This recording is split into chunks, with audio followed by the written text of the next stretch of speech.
heute um 18 Uhr droppt Elevate. Die wird so geackert, alles für euch. Sydney und ich liefern jetzt die Elevate-Sachen. Elevate läuft doch super. Ja, wir machen ungefähr im Jahr, würde ich sagen, so, weiß nicht, 15, irgendwas zwischen 15 und 20 Millionen. Mein Name ist Stepan Timoschin, junger Unternehmer, der Geschäftsführer von Valitim und Elevate. Bezüglich Elevate, Freunde, die Firma wurde liquidiert. Das ist das Einzige, was ich dazu leider zu dem Zeitpunkt sagen kann.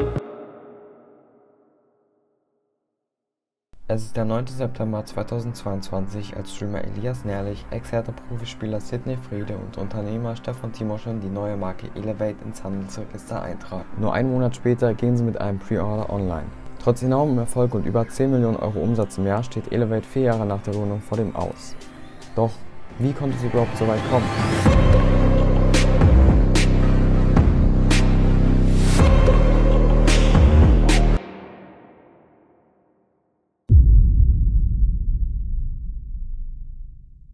Zusammen mit Unternehmer Valitim gründen Elias Nährlich und Sydney Friede die Marke Elevate. Elevate ist eine Klamottenmarke, die verschiedene Kleidungsstücke verkauft, von Trackpants und Shorts über Zipper und Hoodies. Das wohl bekannteste Produkt ist das Nackenkissen. Es war etwas anderes, nicht wie früher, wo jemand einfach irgendeinen Namen auf ein T-Shirt schreibt und das dann für 50 Euro verkauft. Aber wer sind überhaupt die Gründer von Elevate? Elias Nährlich, auch bekannt als Elias N97, ist erfolgreicher deutscher Streamer, Unternehmer und ehemaliger E-Sportler. Geboren am 10. Dezember 1997 in Berlin, begann er zunächst eine Karriere im Fußball, die jedoch aufgrund einer Verletzung endete. Daraufhin wechselte er zur FIFA E-Sport-Szene und wurde 2018 als Profi im FIFA-Team von Hertha BSC bekannt. Parallel dazu baute er seine Präsenz auf Plattformen wie Twitch und YouTube aus, wo er mittlerweile zu den meistgefolgten deutschsprachigen Streamern zählt. Auf Twitch sind es über 2 Millionen Follower und YouTube mittlerweile 1,4 Millionen Abonnenten. Er ist Geschäftsführer des E-Sport-Teams Focus und Mitgründer von The Iconic, einer Eventreihe, die Amateurfußball mit Entertainment verbindet.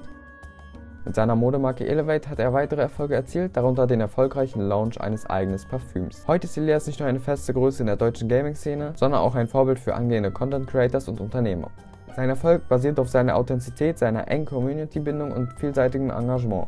Sydney Friede, geboren am 12. April 1998 in Berlin, ist ein ehemaliger deutscher Fußballprofi und heutiger Content Creator. Als vielseitiger Mittelfeldspieler begann er seine Jugendkarriere beim SC Starken, bevor er 2012 in die Jugendakademie von Hertha BSC wechselte. Dort durchlief er verschiedene Nachwuchsteams und spielte später für die zweite Mannschaft von Hertha BSC in der Regionalliga. Seine Laufbahn beendete er 2021 aufgrund von einer Knieverletzung. International repräsentierte Friede Deutschland in den Jugendnationalmannschaften U18, U19 und U20, wobei er unter anderem an der U19 Europameisterschaft 2017 teilnahm und dort ein Tor erzielte. Nach seinem Rücktritt wurde er als Twitch-Streamer, YouTuber und Mitgründer von Delay Sports bekannt. Timo Timoschin, besser bekannt als Stepan Timoschin oder unter dem Markennamen Valitim, ist ein in Lettland geborener und in Berlin lebender Unternehmer, der als Teenager mit dem Reselling von Sneakers begann und sich zu einem führenden Akteur in der Streetwear-Branche entwickelte. Im Alter von 17 Jahren gründete er den Sneaker-Store Valitim, der mittlerweile als Kultmarke in Berlin etabliert ist. Sein Kauf in das Geschäft begann mit dem Kauf und Weiterverkauf von Nike Air Jordan Modellen, die er mit Gewinn verkaufte. Aus diesem Hobby wuchs ein Multimillionenunternehmen, das 2022 rund 60 Millionen Euro Umsatz macht. Valitim ist heute bekannt für exklusive Sneakers und Streetwear, die auch von Influencern und Prominenten geschätzt wird. Trotz Herausforderungen wie einer Jugendstrafe wegen Steuerhinterziehung blieb er fokussiert und baut sein Geschäft weiter aus. Im Jahr 2023 erhielt er eine erschütternde Diagnose: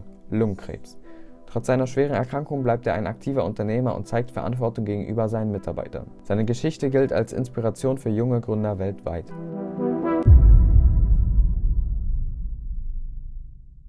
Es ist der 10.10.2020, als Elevate das erste Mal online geht. Da die Jungs noch nicht wissen, wie groß der Ansturm sein wird und deshalb keine genaue Stückzahl anmachen können, die sie produzieren müssen, gehen sie einen Pre-Order, in der jeder, der ein T-Shirt haben möchte, sich eins vorbestellen kann. Basierend auf der Anzahl der Bestellungen werden diese an den Produzenten in die Türkei weitergeleitet und der produziert dann die Klamotten. Trotzdem gibt es aber hier eine Grenze. Zur Auswahl steht ein babyblaues T-Shirt, ein schwarzes und weißes mit lilafarbenem Logo für jeweils 39 Euro zuzüglich Versand. So langsam gingen auch die ersten Instagram-Stories von Influencer-Kollegen online, die die Pakete schon erhalten haben.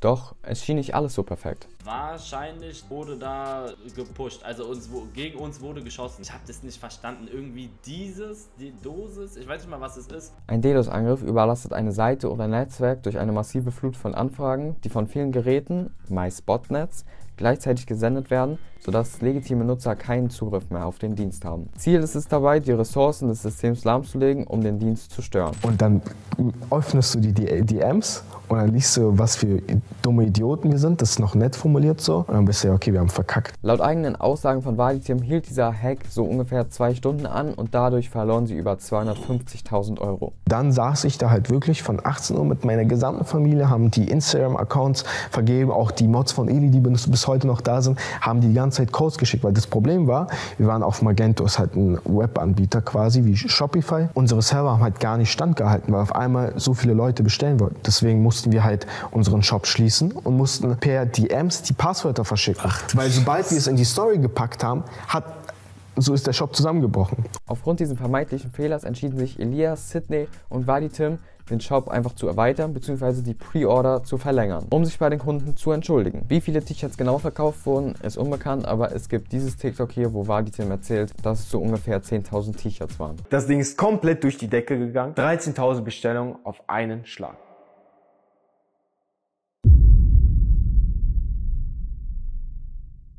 Nachdem im Februar 2021 die Winterkollektion gedroppt wurde, kam einen Monat später das legendäre Nackenkissen. Das Nackenkissen war etwas Besonderes, weil es vorher noch kein anderer Creator gemacht hat und Elevate wollte sich einfach von anderen Brands abheben. Das Rad wurde dort jetzt nicht neu erfunden, es ist einfach ein Nackenkissen, aber für die, die viel reisen und die Jungs unterstützen möchten, ist es auf jeden Fall etwas Cooles. Bei meiner Recherche zu diesem Video habe ich gefunden, dass ungefähr 40.000 bis 60.000 Nackenkissen produziert worden sind und dann trotzdem noch Nachfragen kamen.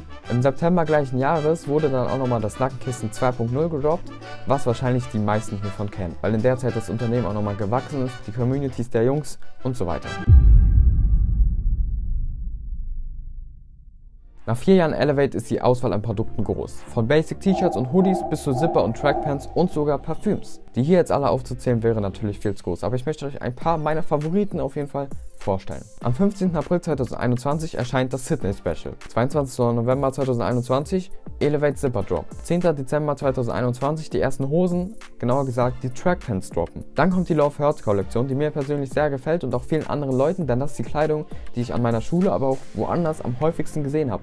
Und da sagt auch Valithium das hier. Komplette Love Hurts Kollektion, denn die Kollektion ist total durch die Decke gegangen, farbenfroh und mit allem kombinierbar. Nach 2 erfolgreichen Nackenkissen kommt auch im September 2022 das dritte und das ist, glaube ich, nochmal auch, was einfach jeder kennt und das habe ich auch am meisten gesehen, haben aus meiner Klasse 2 Leute und ja, ich glaube, ich brauche da nicht so viel zu sagen.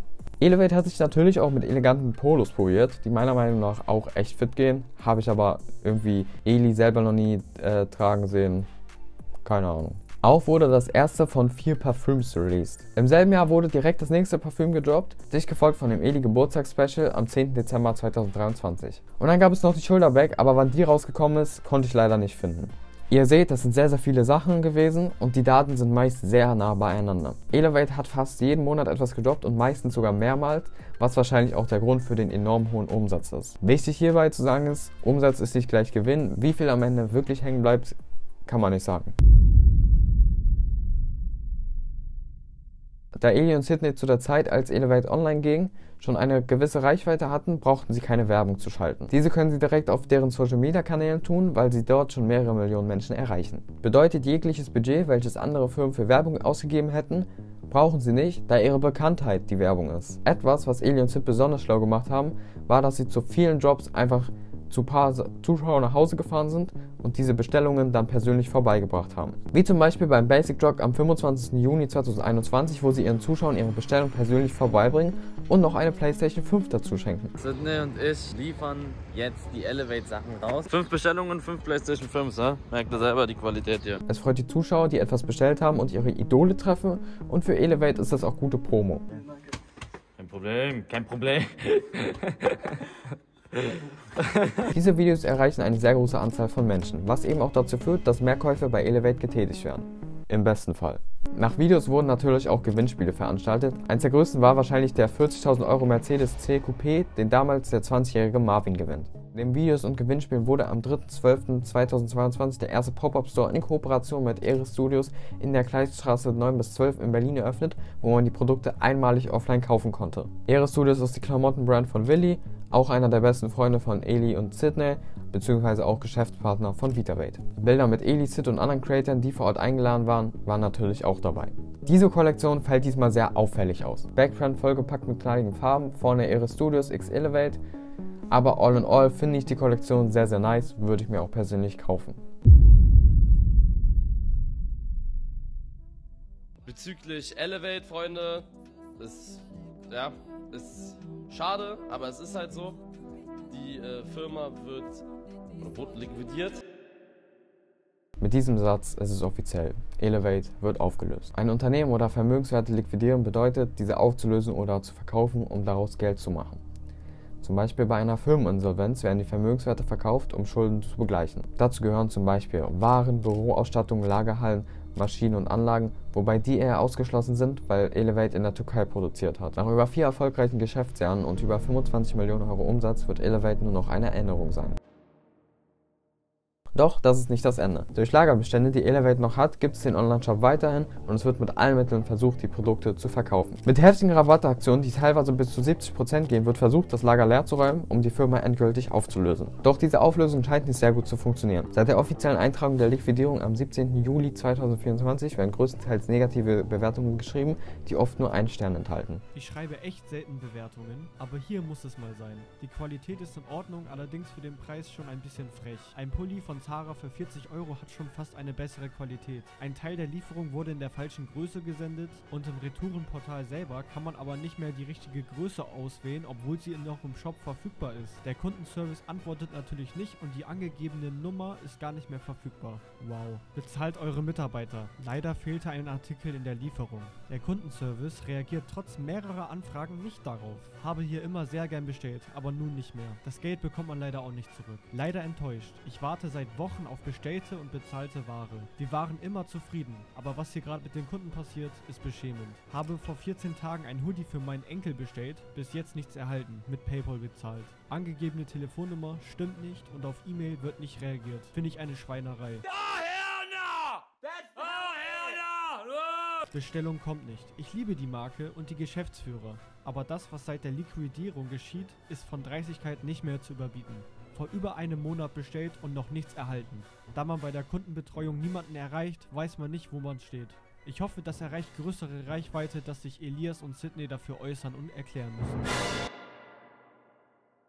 Elevate verlässt den Markt also nicht unbedingt positiv. Wir können nicht genau sagen, was der Grund für die Schließung von Elevate ist. Elevate wird für mich auf jeden Fall positiv in Erinnerung bleiben, weil man muss einfach sagen, das, was die Jungs dort gemacht haben, ist einfach geil.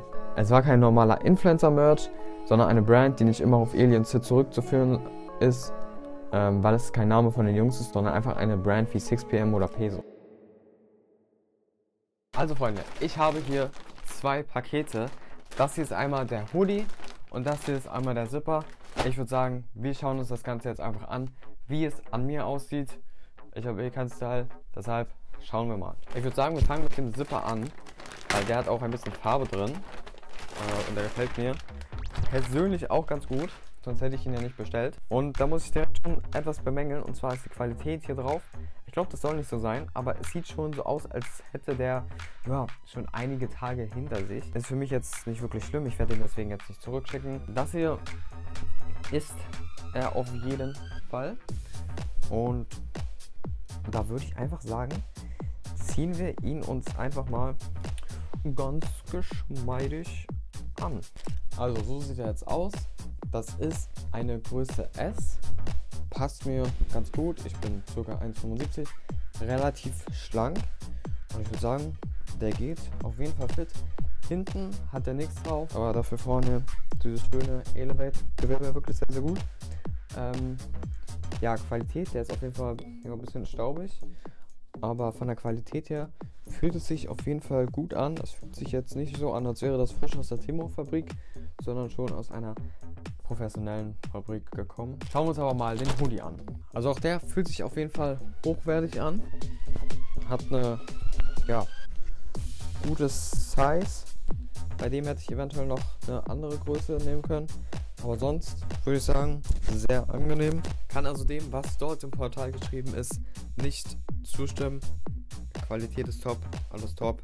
Es hat zwar etwas gedauert, ich habe am 18.12. bestellt, am 30. kam dann die Bestellbestätigung und dann kam das Paket vormittags am 31. an.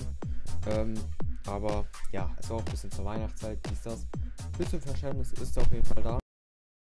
Ich hoffe, euch hat dieses Video gefallen. Lasst unbedingt ein Like da, abonniert den Kanal, um kein weiteres Video mehr zu verpassen. Schreibt unbedingt eure Meinung zu Elevate in die Kommentare. Habt ihr vielleicht selber Pieces? Wie sehr seid ihr zufrieden mit der Qualität? Und wir sehen uns im nächsten Monat Video.